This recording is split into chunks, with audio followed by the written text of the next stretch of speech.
Hey everybody, I wanted to jump right back on. We're in part 3 of our series, The Fierce Urgency of Now. And I want to talk today from the subject Jesus and the powers that be.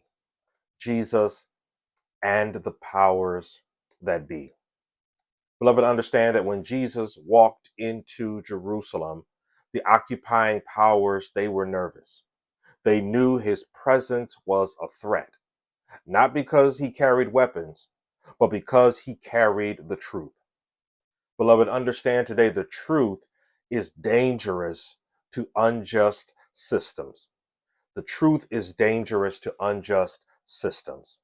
And so our scripture today comes from Mark chapter number 11, verses 15 through 17. Records these words: On reaching Jerusalem, Jesus entered the temple courts and began driving out those who were buying and selling there. Then the text goes on to say, Jesus says, My house will be called a house of prayer for all nations, but you have made it a den of robbers. We see here, my sisters and brothers, Jesus, he confronted corruption in the very center of religious and political life. He refused to normalize exploitation under the guise of order, right? We know a little bit about that today.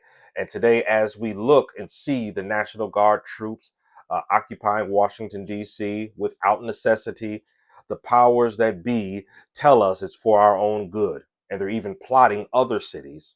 But as followers of Christ, we know that sometimes security is really the mask worn by control.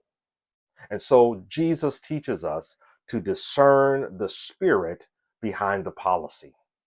And right now, the spirit is not protection, it is domination. And we have to remember that, beloved, going into this situation that we see going on. And so we are called to be Christ's body in the world, confronting injustice with both courage and compassion. That means challenging false narratives. That means protecting the vulnerable and refusing to accept a militarized quote unquote peace that is really fear in disguise. And so, beloved, I want to close with this on today. I want to close with this, that the fierce urgency of now is to follow Jesus into the public square, into whatever platform you have, into the temple courts, into the places where power tries to hide, and turn over the tables of injustice in his name. That is our calling, beloved. Be encouraged, be blessed. Yes, and as you know, our favorite scripture, and let us not grow weary in well doing, for in due season we shall reap if we faint not. That's Galatians 6:9. God bless you. God keep you. The fierce urgency of now.